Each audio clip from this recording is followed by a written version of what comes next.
యోహాను సువార్త 3వ అధ్యాయం 27వ వచనం ఒకసారి చదువుతున్నాం.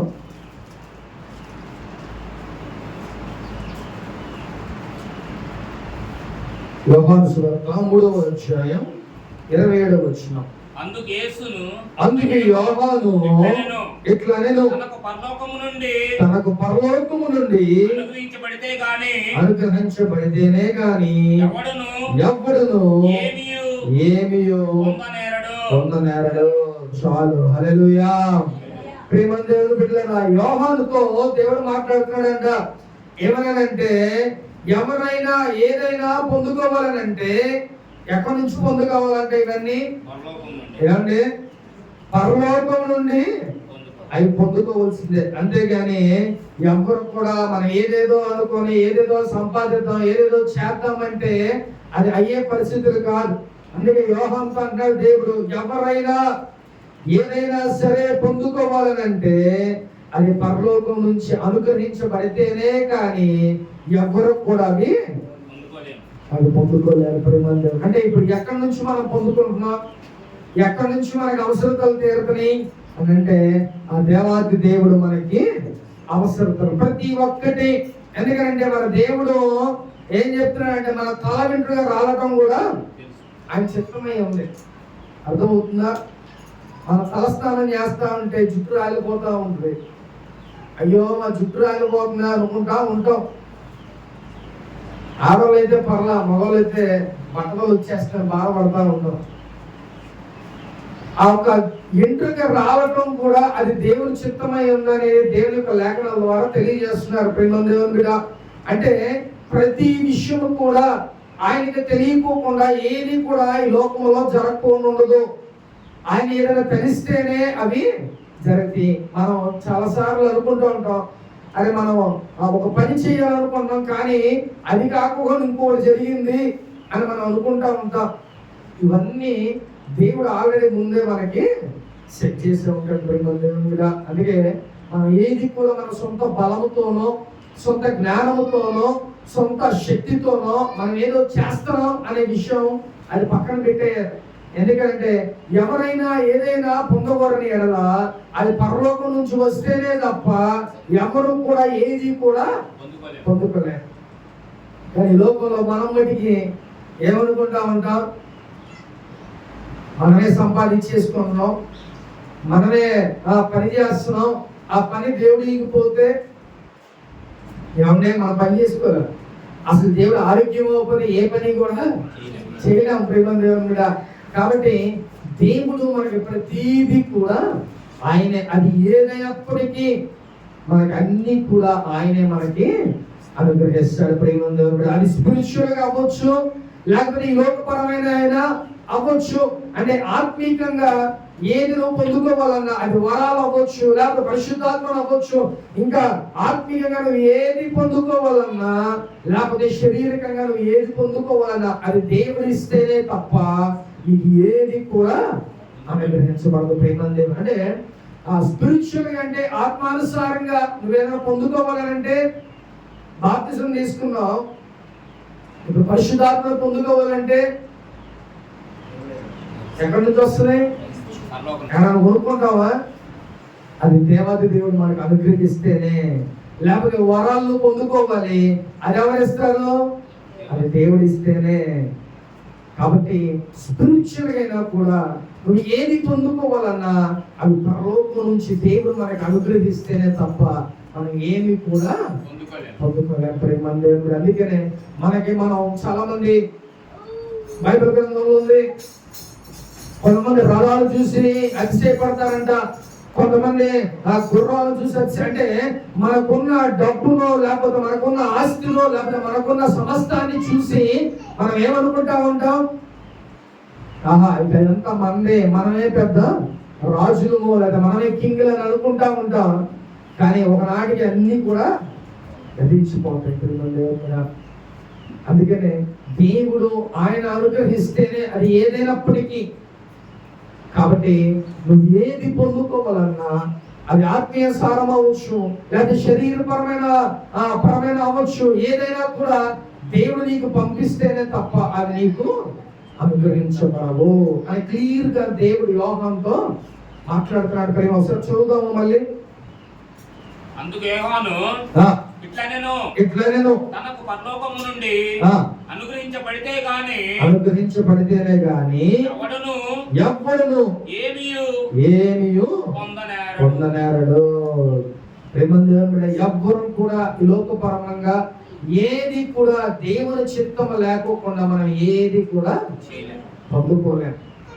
నీకు డబ్బు కావాలన్నా, నీకు అనారోగ్యం పోయి నీకు స్వస్థత కావాలన్నా, లేకపోతే ఈ లోకంలో నీకు ఏది కావాలన్నా కూడా అవన్నీ దేవాతి దేవుడు నీకు అనుగ్రహిస్తేనే తప్ప ఏది కూడా నీకు అనుగ్రహించబడ. అది నువ్వు అవసరమైన నీకు డబ్బులు అడిగినా దేవుడు ఎవరో ఒకరి నుంచి దేవునికి సహాయాన్ని పంపిస్తాడు. లేకపోతే నీకు ఆరోగ్యం కావాలన్నా దేవుని గుర్తేనే నీకు స్వస్థత వస్తుంది. లేకపోతే ఈ లోకంలో నీకు ఇంకా ఏది కావాలన్నా అది మనశ్శాంతి అవ్వచ్చు, గౌరవం అవ్వచ్చు, పేరు అవ్వచ్చు, ఏదైనప్పటికీ అది దేవుడు నీకు అనుగ్రహిస్తేనే తప్ప ఏవి కూడా నీ దగ్గరికి అని రావు. ప్రేమందేవుడా, మనం చాలా చాలా అనుకుంటూ ఉంటాం, ఫ్యూచర్ లో నాకు ఇలా ఉండాలి, నేను ఇల్లు కొనుక్కో, లేకపోతే కారు కొనుక్కో, లేదా ఇంకోటి అనుకుంటా ఉంటాం.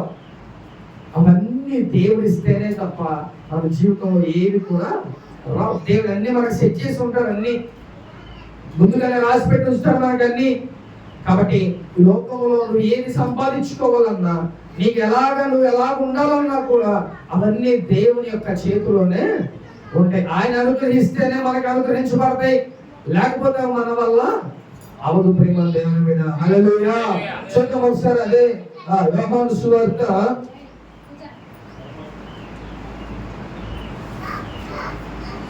3వ అధ్యాయం 30వ వచనం చదువుకున్నాం. ఆయన హెచ్చవలసి ఉన్నది, నేను తగ్గవలసి ఉన్నది. చాలా ప్రేమ దేవుని మీద. ఇక్కడ యోహాను భక్తుడు ఆయన ఎలాంటి వారంటే ఆయన రంపం పెట్టి పోస్తారంట. పద్మాసు దేవుడికి వెళ్ళక ముందు ఆయన ఏం చేశారంటే రంపం పెట్టి ఏలుగులతో తొక్కిచ్చారంట. అయినా బతుకున్నాడు. వేడి నీళ్ళలో వేసారంట, అయినా బతుకున్నాడు.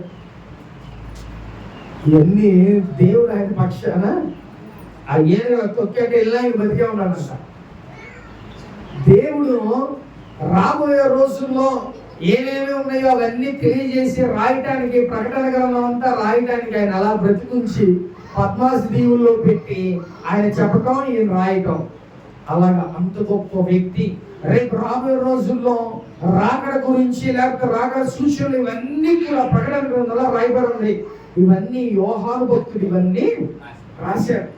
అంత గొప్ప భక్తుడు ఏమన్నాడంటే, నేను తగ్గవలసి ఉన్నది, ఆయన హెచ్చించవలసి ఉన్నది. ప్రేమ దేవుడు, దేవుని కన్నా ఎవ్వడు కూడా అధికమైన వాడు ఎవ్వడు లోకం లేదు. అన్ని నామముల కన్నా పైనామం ఆయనే. కాబట్టి ఆయన హెచ్చించవలసి ఉందే, మనం ఒక్కొక్కసారి ఆయన్ని కూడా మనం పక్కన పెట్టేసి మనమే ముందు అంటాం. చాలా విషయాల్లో మనం ఎంత మాత్రం అంటే మన నీటి పొడుగు లాంటి వాళ్ళం. మన ఊరికనే ఆ నీటి పొడగ ఎంతసేపు ఉండదో తెలియని పరిస్థితి. అంటే మన ఋతువులు అలాంటివి. కానీ దేవుడిని ఒకసారి దేవుడిని మనం ధిక్కరించేవారులాగా, దేవుని కన్నా మనమే ఏదో పెద్ద గొప్పవారు అన్నట్టుగా అనుకుంటా ఉంటాం మనం. కాబట్టి ప్రేమ దేవుని ఇక్కడ యోహాను అంత గొప్ప సేవ చేసిన వ్యక్తి, ప్రకటన గ్రంథం రాసిన ఫ్యూచర్ అంతా మనకి తెలియజేసినంతా కూడా ఆ వ్యక్తి ఏమన్నాడో తెలుసా, నేను తగ్గవలసి ఉన్నది, నా దేవుడు హెచ్చించవలసి ఉన్నది. కాబట్టి మన దేవుడు గొప్ప దేవుడు. ఆయన కన్నా పరిణామం ఏది కూడా లేదు. ఆయన కన్నా గొప్పవాడు అప్పుడు లేడు లోకములో. అందుకే అంత గొప్ప భక్తుడు ఏమన్నాడంటే, అయ్యా నేను తగ్గవలసి ఉంది, మీరు హెచ్చవలసి ఉన్నది. కాబట్టి ప్రేమ దేవుడు, మనం కూడా దేవుని నామాన్ని బట్టి మన ఇద్దరికి రోజుల్లో నేనైతే ఎలా పెడితే అలా ఉండేవాళ్ళం. కానీ ఇప్పుడు ఎవరి నామం ఉన్ననాలో యేసయ్య నామం ఉండబట్టే ఆ గౌరవం, ఆ విలువ ఆ ప్రతిష్ట లేకపోతే ఏదైనా కూడా ఆ దేవుని నామము బట్టే. మనల్ని ఎవరైనా చూస్తాడా? మన మాట ఎవరైనా వింటాడా? కాబట్టి యేసయ్య తప్ప మన ఎవ్వరం కూడా ఆయనకి సరిసాటైన ఎవ్వరు కూడా ఈ లోకంలో లేరు. ప్రేమందేవుడు హల్లెలూయా. కాబట్టి అంత గొప్ప భక్తులు, ప్రభువా మీరు హెచ్చవలసి ఉంది, మేము తగ్గవలసి ఉంది అని చెప్తున్నారు. అక్కడ మనలో ఉన్న గర్వం, మనలో ఉన్న ఈర్ష, కోపాలు, ద్వేషాలు, మనం ఏమనుకుంటాం, చీమపడమ్మో మనకంటే చాలా మన ప్రౌడ్గా మనం బిహేవ్ చేస్తూ ఉంటాం. ఇవన్నీ కూడా మనం చాలా తగ్గించుకొని ఈ లోకంలో మనం బ్రతకాలి. నా దేవుడి కన్నా నేను పెద్ద గొప్పవాడిని కాదు, నా దేవుడి కన్నా ఏది కూడా నాకు ఎక్కువ కాదు అని లోకంలో మనం బ్రతకాలి. మనకి మనం చాలా తగ్గించుకుని లోకంలో జీవించాలి. ప్రేమ దేవుని మీద హల్లెలూయా. చూద్దాం ఒకసారి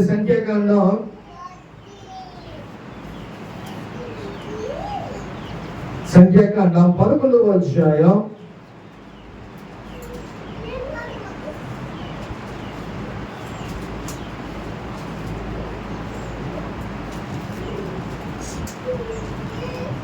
26వ వచనం నుంచి చదువుతున్నాం. సంఖ్యాకాండం 11వ అధ్యాయం 26వ వచనం నుంచి చదువుతున్నాం. ఆ మనుషులలో ఇద్దరు పాలెములో నిలిచి ఉన్నది. వారిలో ఒకరి పేరు ఎల్దాదు, రెండవ వారి పేరు మేదాదు. వారి మీదను వారిలోను వారు గుడారం వరకు వెళ్ళక తమ పాలెములోనే ప్రవశించిరి. అప్పుడు ఒక యవనుడు మోషే యొద్దకు పరిగెత్తి వచ్చి, ఎలాదు మేధాదులు పాలెములో ప్రవచించుచున్నారని చెప్పగా మోషే ఏర్పరచుకుని వారిలో నూను కుమారుడైన మోషేకు పరిచారకుడైన యెహోషువ, మోషే ఆ ప్రభువా వారిని నిషేధింపమని చెప్పాను. హల్లెలూయా.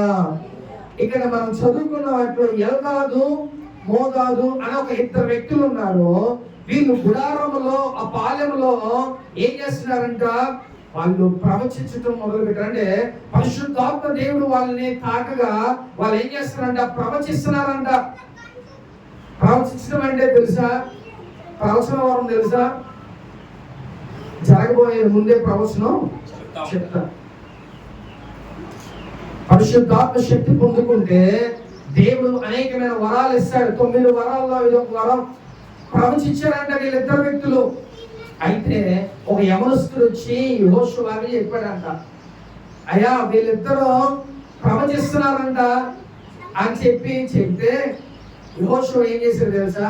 గబగబా వెళ్ళిపోయి అక్కడ ఎవరు నాయకుడు? మోషేకి చెప్పాడంట, అయ్యా వాళ్ళిద్దరూ ప్రవచిస్తున్నారు, వాళ్ళని కొంచెం తగ్గమని చెప్పు, అది ఓవర్ చేస్తున్నారు. అంటే మన మాటల్లో చెప్తున్నా, వాళ్ళు కొంచెం ఓవర్ చేస్తున్నారు, కొంచెం వాళ్ళు తగ్గాలి, నువ్వు కొంచెం వాళ్ళకి చెప్పు అని అంటున్నాడు. అయితే మోషే ఏమన్నాడు తెలుసా? చదువు ఒకసారి. అందుకు మోషే, నా నిమిత్తము నీకు రోషం వచ్చినా యెహోవా ప్రజలందరూ ప్రవక్తలు ఉన్నట్లు యెహోవా తన ఆత్మను వారి మీద ఉంచును గాక అని అతనితో నేను. అప్పుడు మోషేయు ఇశ్రాయేలు పెద్దలను పాలెములోకి వెళ్ళిరి. చూడండి ప్రేమ దేవుని మీద, ఇక్కడ అక్కడ ఒక ఆ పాలెములో వాళ్ళు ప్రవచిస్తుంటే ఏం చేశారంట? యెహోషువ వెళ్ళి ఏం చేశారంట? వాళ్ళు ప్రవచిస్తున్నారు, వాళ్ళు కొంచెం తక్కువ ఉండమను. మోషే ఏమన్నా తెలుసా? మోషే నాయకుడు, ఆయన ఒక జ్ఞానం కలిగిన వాడు, దేవుని ఆత్మ కలిగిన వాడు. కాబట్టి ఆయన ఏమన్నాడు తెలుసా? అది నేను కాదు, అది దేవుడు ఇచ్చాడు అభిషేకం, దాని ద్వారా వాళ్ళు ప్రవచిస్తున్నారు. నేను ఎవరిని అంటే అంత పెద్ద మోషే ఏమేడంట? తగ్గించుకున్నాడు. ఆయన ఏం చేశాడు? ఎంకరేజ్ చేస్తున్నాడు. ప్రవచిస్తున్నారు, ఓకే మంచిది, ఇంకా అలా ప్రవచిస్తే చాలా సంతోషం. సంఘాల్లో కూడా అటు విధంగా ప్రవచనాలు చెప్పే, లేకపోతే దర్శనాలు చూసేవాళ్ళు, కలవకనే వాళ్ళు చాలా మంది ఉండాలి. అలా ఉంటే ఏమైందంటే సంఘానికి క్షేమాభివృద్ధి కలుగుతుంది. ప్రేమ దేవుడు. అందుకనే మోషే ఏమన్నా తెలుసా, ఒరే బాబు అది నేను కాదురా, దేవుడే వాళ్ళకి ఆ అభిషేకం ఇచ్చాడు, వాళ్ళు అంటే అది మంచిదే అని మోషే ఎంకరేజ్ చేస్తున్నాడు. అంటే మోషేకి తెలుసు ఎక్కడ తగ్గాలో, ఎక్కడ ఆయన హెచ్చించబడాలో ఏంటో అన్ని విషయాలు ఆయనకి తెలుసు. అందుకనే వాళ్ళు ఏం చేస్తున్నారంటే అప్రిషియేట్ చేస్తున్నాడు. ఓకే ప్రవచించారా, ఓకే మంచిది అని చెప్పి వాళ్ళు అప్రిషియేట్ చేస్తున్నాడంట. అందుకనే ప్రేమ దేవుడా, మనం కూడా మనుషులను మనం ఎక్కడ తగ్గాలో, ఎక్కడ మనం మంచిగా ఉండాలో అలాంటి విషయాలు మన ముందు జ్ఞానం కలిగి లోకంలో మనం జీవించాలి. ప్రేమ దేవుడా, అక్కడ వాళ్ళు మోషే కన్నా అయితే గీతే మోషే చేయాలి, లేదా మోషే ప్రవచనం చెప్పాలి, లేదా దర్శనం చెప్పాలి, అంతేగాని వేరే వాళ్ళు ఎవరు చెప్పడానికి. కానీ మోషే ఏమన్నాడంట, ప్రవచించారా, ఓకే మంచిదే, ఎందుకంటే అది దేవాది దేవుడు అది అనుగ్రహిస్తేనే వస్తుంది, అంతేగాని నేనెవరిని అది మోషే మాటలో ఎవరితో అన్నాడంట, యెహోషువతో అన్నాడు. అందుకనే ఈ మాటకి అర్థం ఏంటంటే మనకి మనం చాలా తగ్గించుకొని ఉండాలి. ఎవరికి ఎవరు కూడా ఇది కాదు, దేవుడు ప్రతి ఒక్కరిని కూడా వాడుకుంటాడు. అందుకని మోషే ఏమన్నాడంట, అది దేవుడు ఇచ్చాడు, ఆయనే ప్రవచనం ద్వారా వాళ్ళతో మాట్లాడుతున్నాడు. కాబట్టి ప్రేమ దేవుడు, మనకి మనం చాలా తగ్గించుకొని ఈ లోకంలో మనం జీవించాలి. ప్రేమ దేవుడు. చూద్దాం ఒకసారి కీర్తన గ్రంథం 75వ అధ్యాయం, కీర్తన గ్రంథం 75వ అధ్యాయం 6వ వచనం ఒకసారి చదువుకున్నాం.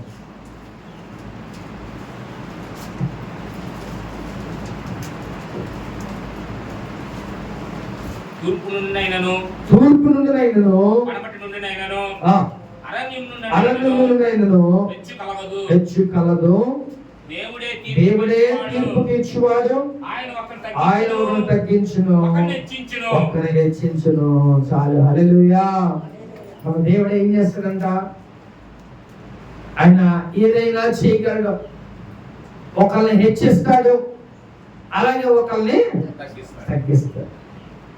మనం పోరుకులు ఆడిపోతూ ఉంటాం, నాకు మంచిగా నేను ఉన్నత స్థితిలోకి వెళ్ళిపోవాలి, లేకపోతే నేను చేసే జాబ్స్ లో నేను ఉన్నత స్థితిలోకి వెళ్ళిపోవాలి అని పోరుకులు ఆడుతూ ఉంటారు.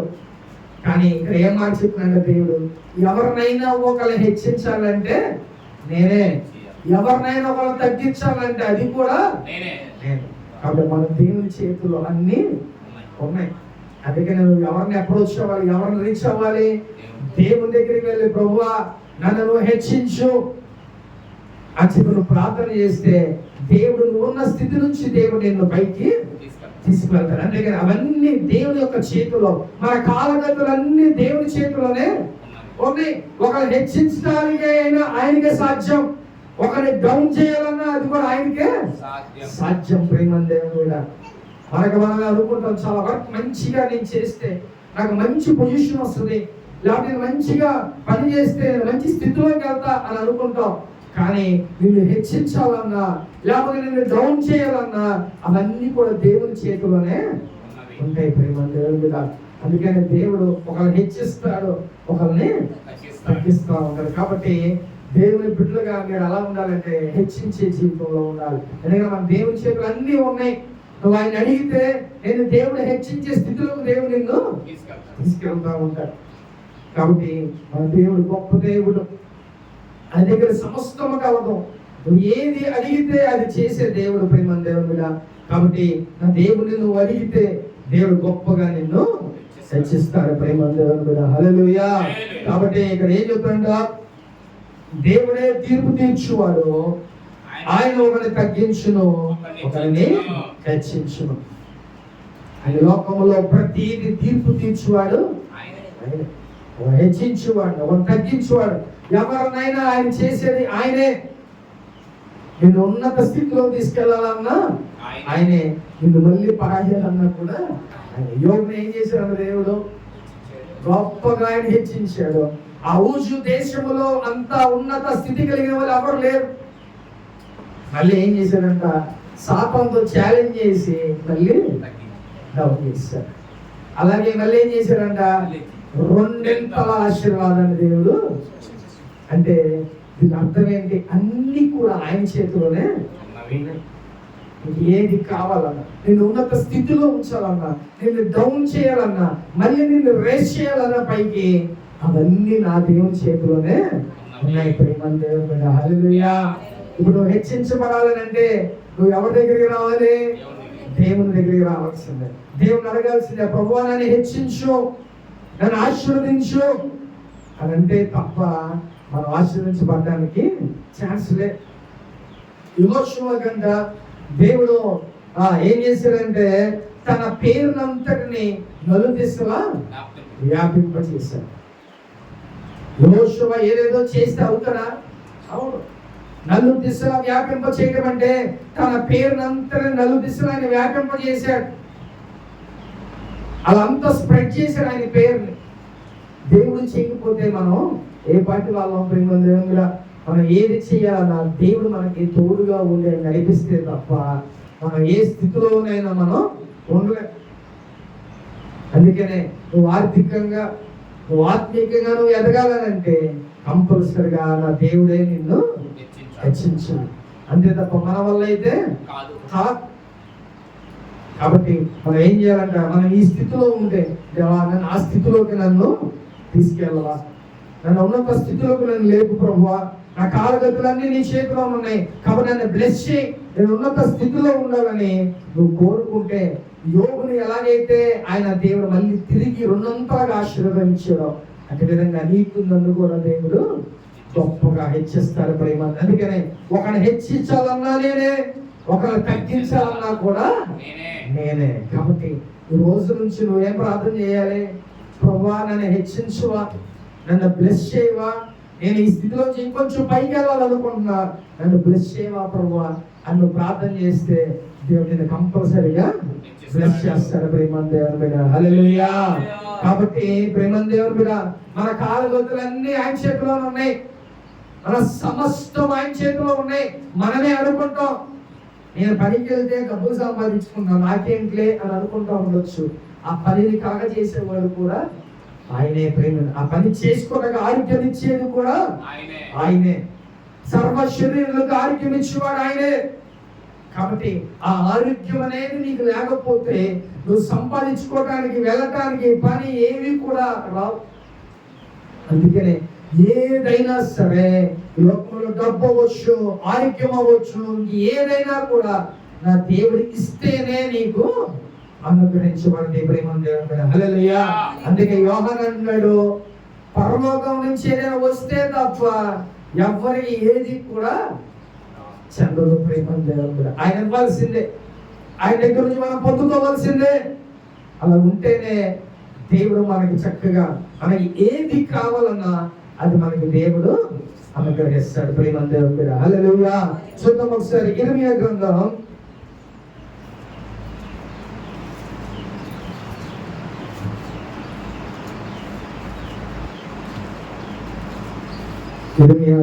45వ అధ్యాయం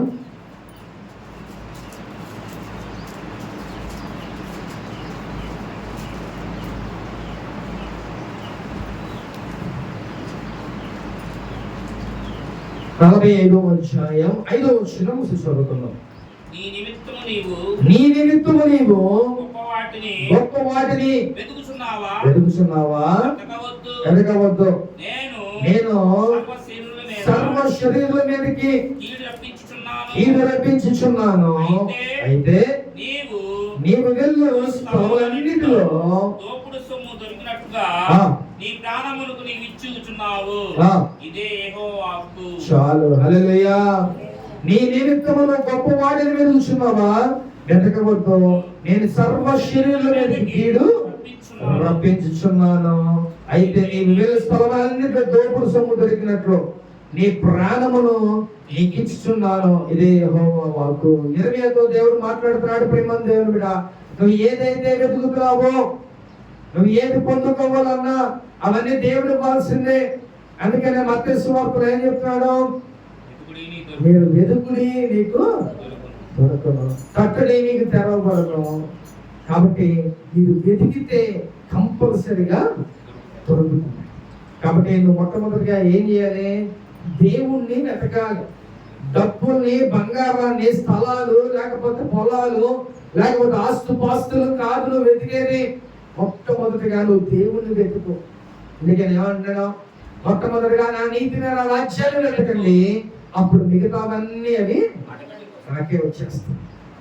ఫస్ట్ నువ్వు దేవుళ్ళో ఉండు, దేవుని పనిచే, దేవుళ్ళో నువ్వు ఉపయోగపడు, అవన్నీ నీకు వెనక నుంచి అనుగ్రహించబడతా ఉంటాయి.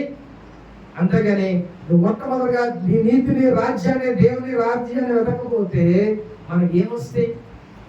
అది పక్కన పెట్టి, దేవుడు అసలు అదే వెతకమంటే అది పక్కన పెట్టి మిగతా అన్ని మనం అవి ఎలా వస్తాయి?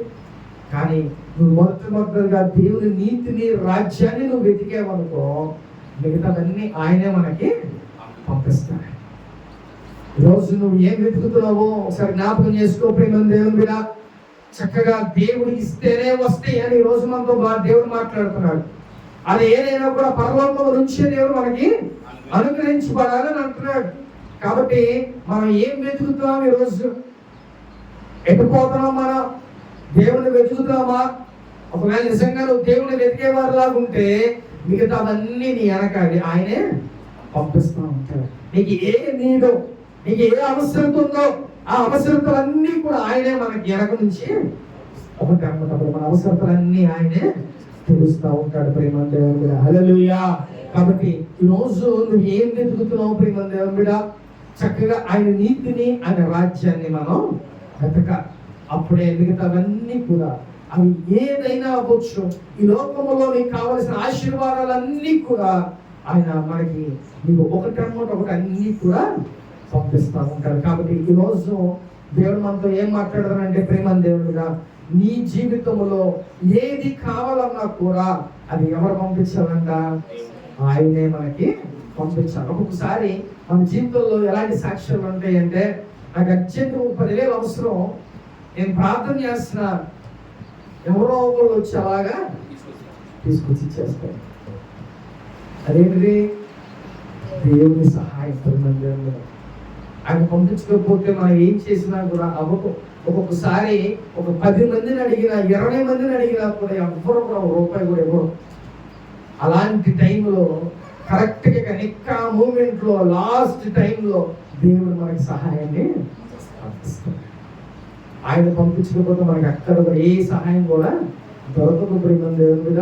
అది డబ్బులే అవ్వచ్చు, ఏదైనా అవ్వచ్చు, అది దేవుడు మనకు ఇస్తేనే తప్ప ఈ లోకంలో ఏది కూడా మనకి చెప్పదు. కాబట్టి నువ్వు దేని కోసం కూడా పరిగెత్తొద్దు. నీకు ఏది అవసరమో నువ్వు దేవుడిని వెతుకు, దేవుడిని అడుగు, అప్పుడు దేవుడే నీకు అన్ని కూడా అనుగ్రహిస్తాడు. అందుకే యోహాను భక్తుడు అంటున్నాడు, పైలోకం నుంచి, పరలోకముల నుంచి ఏదైనా అనుగ్రహించబడితేనే తప్ప ఎవ్వరికి కూడా ఏది కూడా అనుగ్రహించబడదు. క్లియర్ గా దేవుడు యోహాను ద్వారా మనకు తెలియచేస్తున్నాడు. ఈ రోజు నీకు ఏ అవసరం ఉంది, ఆ అవసరత అక్కడ నుంచి రావాలి. ఈ లోకంలో నీకు అక్కడ కూడా ఏది దొరకదు.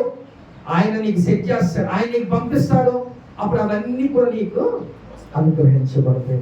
కాబట్టి నువ్వు పరలోక రాజ్యంలో ఉన్న ఆ దేవుని నువ్వు వెతుకు, ఆ దేవుని అడుగు, అవన్నీ నీకు మంచిగా దేవుడే నీకు అనుగ్రహిస్తాడు. కాబట్టి ఈరోజు ఒక విధంగా దేవుణ్ణి మనం వెతక, చక్కగా మనకి మనం తగ్గించుకొని ఆయన హెచ్చిస్తూ, ప్రభువా నువ్వు గొప్ప దేవుడివి, నువ్వే మాకు ఏదైనా కలగచేయవాడివి, నువ్వే మాకు ఏదైనా ఇచ్చేవాడివి, కాబట్టి నీ చేతుల నుంచి మాకు ఏదైనా రావాలి ప్రభువా అని నువ్వు ప్రార్థన చేస్తే దేవుడు పరలోకము నుంచి నీకు ప్రతిదీ కూడా అనుగ్రహిస్తాడు. ప్రేమ దేవుని బిడ్డ, హల్లెలూయా. కాబట్టి ఈ రోజు నీకు ఏది కావాలన్నా అది దేవుడే ఇవ్వాలి. మనుషుల వల్ల ఎవ్వరి వల్ల అవ్వదు. అది దేవుడు ఇస్తేనే తప్ప అది ఎవ్వరి వల్ల కూడా అవ్వదు. కాబట్టి నువ్వు దేవుణ్ణి అప్రోచ్ అవ్వు, దేవుని దగ్గరికి వెళ్ళు. దేవుడే నీకు పరలోకం నుంచి సమస్తాన్ని నీకు సమకూర్చి దేవుడు చక్కగా నేను మంచి స్థితిలో దేవుడు ఉంచుతాడు. ప్రేమ దేవుని బిడ్డ, హల్లెలూయా. ఈ రోజు నువ్వు ఆత్మికంగా ఏమేమి లేవో నీ జీవితంలో అంటే దాని అర్థం ఏంటి? నువ్వు పరిశుద్ధాత్మ లేదా, వరాలు లేవా, లేకపోతే నువ్వు ప్రార్థన చేసుకోలేకపోతున్నావా, లేకపోతే ప్రవచించలేకపోతున్నావా, లేకపోతే ఆత్మానుసారంగా నువ్వు ముందుకు సాగలేకపోతున్నావా, దేవుణ్ణి అడుగు. నీకు మెండైన దీవుని దేవుడు ఇస్తాడు, నీకు కొలతలైన ఆత్మను ఇస్తాడు దేవుడు, వరాలు ఇస్తాడు దేవుడు, సంఘములో గొప్పగా వాడబడేలాగా దేవుడు నిన్ను మంచిగా నిలబెడతాడు. ఒకవేళ ఆత్మీయంగా నువ్వు బ్లెస్ అయ్యావు, శారీరకంగా కావాలి, ప్రభువా నాకు డబ్బులు కావాలి, లేకపోతే నాకు ఆరోగ్యం కావాలి, లేకపోతే నాకు ఒక ఇల్లు కావాలి, లేకపోతే నాకు ఒక పొలం కావాలి, ఏదైనా సరే అది ఆయనే ఇవ్వాలి. నీ వల్ల అంటే ఏమీ కాదు, నా వల్ల అంటే ఏమీ కాదు, ఆయన ఇస్తేనే తప్ప మనకి ఏదైనా అనుగ్రహించబడతాడు. ప్రేమ దేవుడు, హల్లెలూయా. కాబట్టి ఈరోజు నువ్వు దేవుని అడిగి ప్రతి ఒక్కటి కూడా పొందుకోవాలని ఈరోజు దేవునితో మాట్లాడుతున్నాడు. ప్రేమ దేవుడు, ఆత్మ చెప్పుచున్న మాట ఆశ వినను గాక. ఆమేన్. అందరూ మోకరించండి, ప్రార్థన చేసుకుందాం.